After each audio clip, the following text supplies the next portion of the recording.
Sa darating na Lunes, sisiguraduhin ko na hindi pa na-experience sa mga manonood na may experience nila na mapapanood nila sa Batang Quiapo. Nagpasalamat si Coco Martin sa kanyang supporters at loyal viewers matapos niyang tanggapin ang parangal bilang Best Drama Actor, habang ang kanyang hit action seryeng FPJ Batang Quiapo ay kinilalang Best Drama Series sa kauna-unahang Philippine Arts, Film and Television Award na ginanap noong Sabado. Ayon sa aktor, malaking karangalan ang naturang pagkilala lalo't halos 2 taon ding minahal at sinuportahan ng publiko ang kanilang programa. Perfect timing umano ang award dahil isang araw bago nito i-anunsyo na niya ang nalalapit na pagtatapos ng serye.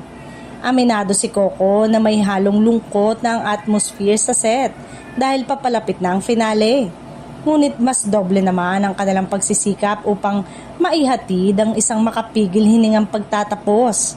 Para sa kanya, dapat lamang nasuklian nila ang walang sawang suporta ng mga manonood. Ibang experience na ibibigay namin sa mga manonood kasi gusto ko deserve nila ang 3 taong pagsuporta nila. Para masulit naman, pahayag ni Coco sa panayam ng entertainment press at vloggers.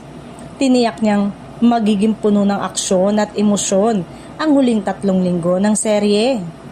Sa kabila ng pamamaalam sa Batang Quiapo, excited naman ang aktor sa pagsisimula ng bago niyang teleserye na pinamagatang Sigabo, kung saan muli silang magsasama ng kanyang girlfriend na si Julia Montes.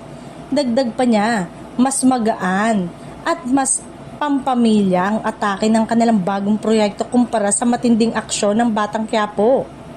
Para sa iba, para makapagbigay ng saya, inspirasyon, hindi puro iyak, ani Coco.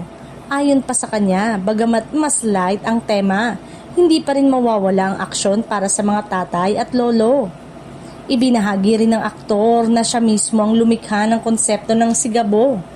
Sa tanong kung bakit hindi lamang siya muling nag-remake ng klasikong pelikula ni Fernando Poe Jr., ipinaliwanag niyang tapos na ang kontrata ng FPJ Property sa ABS-CBN at nais naman niyang magkwento ng sariling likha mula umpisa hanggang wakas.